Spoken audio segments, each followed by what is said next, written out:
This is our radio trailer, for which we felt it was best to use a more common convention, like of a deep male voice, and sort of exciting bits of clips from the film, and we used the theme, the soundtrack from the film, so it would be more film related and you can get like a proper idea.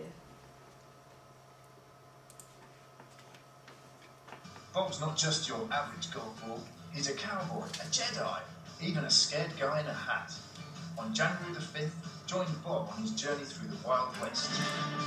On tour. Ah, sorry. Play it again, it's okay.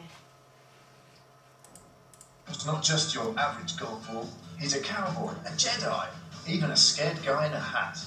On January the 5th, join Bob on his journey through the Wild West. Haunted woods and volcanic lairs while he searches for his leading lady. Little Big Productions presents On Par in cinemas nationwide, 5th of January. It's a hole in one, Says the Times. Sensational! Marks the Mail. On Par in cinemas, 5th of January.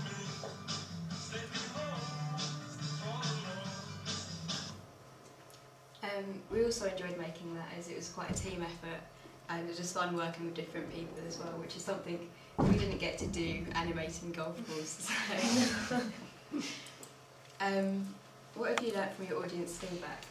We sent out a survey over Facebook, so Web 2.0, and we also sort of interviewed family and friends, and this is what we gained. Our first question was, what type of audience do you think the piece attracts? And overall, our general responses were more young people around 8 to 12 years old, as it's quite a sort of comedic, but it's the stop motion element sort of attracts young children, and so does the kind of quirky action sort of sections of it. But as a group, we've sort of felt that it was more directed to the older generation, so they understand the parodies. And the movie lovers sort of. Yeah. What did you find most effective about the piece? Most of the people thought that the music and the way it's put together, like all the props and everything, how it's all made, is very well done. And they liked quite the sound effects, especially in the woods, and they felt that was very well done. Effective. What they found least effective about the piece was sometimes the transitions were a bit jolty, and the sound, and they also thought that the pace could have been a bit quicker because sometimes it dragged in the middle. Some of the boys that we interviewed as well, and the younger people, thought that it could have done with some more action, like particularly in the film noir scene when it was a bit boring and slower than the rest. Also some continuity errors with like the saloon picture and some things looking a bit cheap, but I mean we sort of wanted to go for the cheap budget film anyway, so.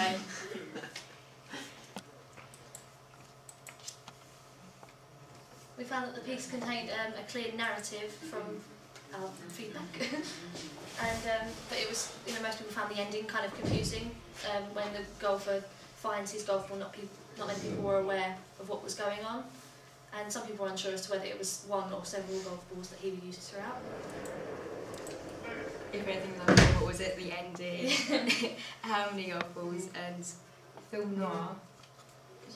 It was the props people found a bit confused. They weren't really easily identifiable enough, like the crime scene that we had and the detective. They were a bit unsure of what everything was representing. Especially the scar. Yeah. Their general comments on the films were that like people liked it, it was very cute, they liked the animation of the golf balls, and they liked particularly like the eyes and stuff because it made them almost like they had a personality. A lot of people liked that it was clever, and the whole idea of parodying all the different films and also subverting the ending. They also liked the special effects and like just the sound as general. Like sound was a big thing for it when it worked properly. What did we learn from the film? We found that from our feedback that everyone enjoyed the mise en scène, and they found that the most intricate parts of it, the intricate props and music sort of direction, was their favourite part, so we kind of thought the more effort we put in, the more we got out of it.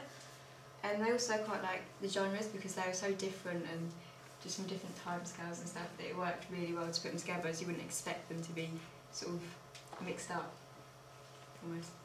We found that like each scene individually was successful, but as a narrative altogether it was a bit confusing at times and perhaps could have been made clearer, particularly at the end. as was the editing of the piece, the linking shots between each genre. People found a bit sort of too slow paced, or sometimes the speed of the movement of the walls were a bit too slow. So it was kind of difficult to find a fine line between what was too fast and sort of over the top, or what was too slow and just dull. So.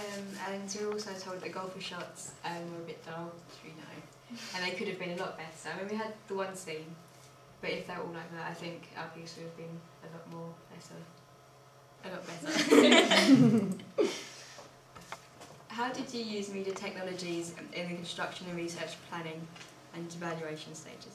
We used quite a lot of technologies throughout the whole process, but mainly Blogger, as it allowed us to create our own blog, and then we could document and display all of our planning and research, as well as at the end when we could put on our final product, and it was easily accessible for people to see it. And like that's how as well we did our audience feedback, because we sort of told them to look on the blog and find it there. YouTube was a main thing for us as well, because in planning and research stages we were able to research previous short films and analyse them for like genre conventions and things like that, and then as well when we'd decided to parody each genre we could look at clips from those films and pick out things like that we wanted to choose. And we could also, from YouTube, we could also broadcast our final piece on there, and again making it accessible for people. DVD Soft Video is a program that we used to rip the sound from YouTube clips and put it into our own film. And we could, like originally in sci-fi, we wanted to use dialogue between the two characters, so that was useful there, but we later decided to cut that as it didn't quite work. iMovie and iTunes obviously in the construction stages, as we needed to like use it to edit all of our clips together and add the sound and edit it to the pace of the film. We also got to use GarageBand in our ancillary tasks for the commentary and for the radio trailer, which was a new experience for all of us as we hadn't used it before, and it was quite successful and effective because we could cut out things like long pauses to make it sound more natural, and pick out, like we recorded quite a few and then we picked out the best bits to make it a more successful piece. This is our commentary for which we use GarageBand. Yes. Here you go. No, fair enough. Okay. Not here you go.